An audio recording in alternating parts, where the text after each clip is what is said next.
প্রতিবেশীর হক এই ব্যাপারে আমাদের অনেক অবহেলা, বিশেষ করে ঢাকা শহরে অবহেলা। লাইসাল মুমিনু বিল্লাযী ইয়াশবাউ ওয়া জারুহু জাইউ। নবী করিম সাল্লাল্লাহু আলাইহি ওয়াসাল্লাম বলেছেন, ওই ব্যক্তি মুমিন নয়, মানে মুমিন নামের অধিকারী নয়, যে তৃপ্ত কিন্তু তার প্রতিবেশী ক্ষুধার্ত। আমি 2 বেলা 3 বেলা খেয়ে তৃপ্ত, আমার কোনো অভাব নেই, কিন্তু আমার প্রতিবেশীর খোঁজ নিলাম না, তার অসুস্থতা, একটু পাশে দাঁড়ানো দরকার, খোঁজ খবর নেওয়া দরকার, ডাক্তারের কাছে নেওয়ার কারণে তাহলে একটু নিয়ে যাই, ওষুধ এনে দেওয়ার কারণে একটু এনে দিই, বা আর্থিক সংকট আছে একটু কিছু হাদিয়া দিই। একবারে ঘরে খাবারে নাই কিন্তু আমার খবর নাই, একটু খাবার পাঠাই, একটু খাবার পাঠাই তার ঘরে, রান্না করা না হোক বাজারে করে দিলাম, বাজার করে না দিলাম একটু অর্থে দিয়ে দিলাম। প্রতিবেশীর হক এই ব্যাপারে আমাদের অনেক অবহেলা, বিশেষ করে ঢাকা শহরে অবহেলা। কেন জানেন?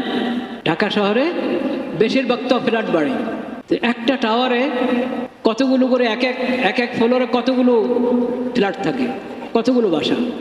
পুরা টাওয়ারে কোনো কোনো টাওয়ার আছে না 100 বেশি কি বাসা, সবার দরজা বন্ধ, সবার দরজা বন্ধ। ওই সিঁড়িতে আসতে যাইতে যদি দেখা হলো, আর না হয় কেউ কারো বাসায় যাওয়ার কোনো সূত্র নাই। যদি আত্মীয়তার সম্পর্ক থাকে, দাওয়াত দিল, আসলো, বা বন্ধুত্বের সম্পর্ক আছে গেল, মানে প্রতিবেশী হিসাবে অন্য কোনো সম্পর্ক নাই।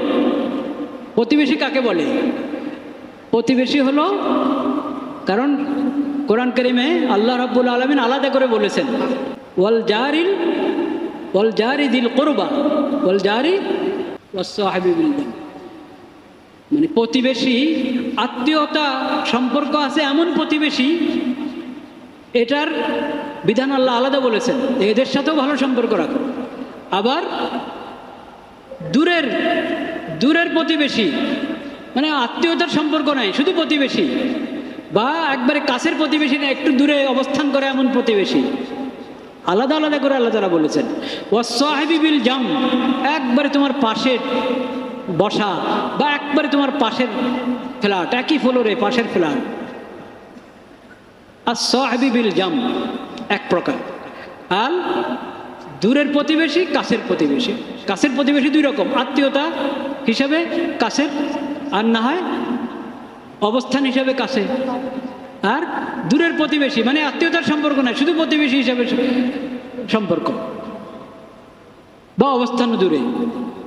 এই সব প্রকারের প্রতিবেশীর ব্যাপারে আল্লাহ তাআলা বলেছেন, তাদের হক আদায় করো, তাদের সাথে উত্তম ব্যবহার করো, সঠিক আচরণ করো। কিন্তু এখন আমাদের শহরের অবস্থা দেখেন, একে টাওয়ারে বাস করি, অনেক সময় একে ফ্লোরে বাস করি, কিন্তু কারো খোঁজ নিচ্ছে না, খবর নিচ্ছে না।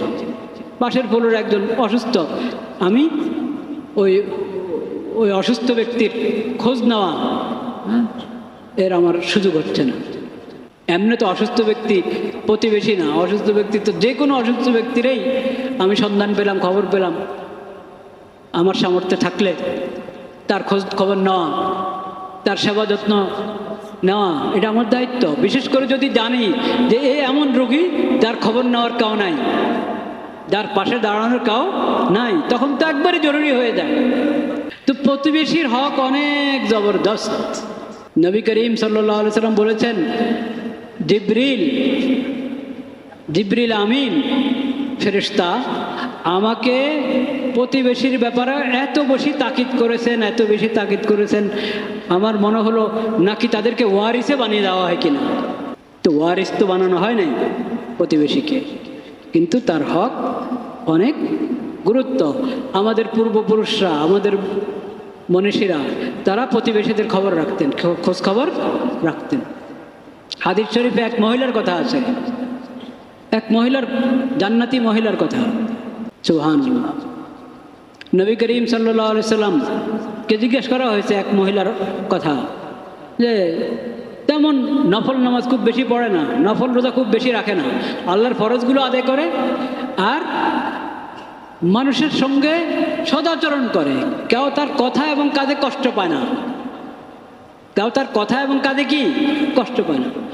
আর তেমন সদকা খায়রাতি করতে পারে না, তো কোনো কিছু রান্না করলে ঝোল একটু বাড়িয়ে দেয়, ঝোল একটু কি বাড়িয়ে দেয়, যাতে আশেপাশের ঘরে একটু একটু পাঠাতে পারে।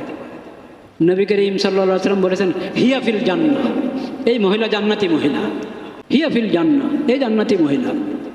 আরেকজনের কথা বলা হয়েছে, খুব নফল পড়ে,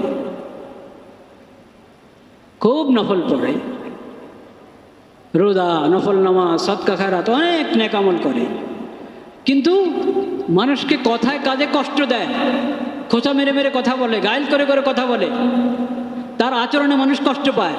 নবী করিম সাল্লাল্লাহু আলাইহি ওয়াসাল্লাম বলেছেন, হিয়া ফিন নার, এই জাহান্নামী।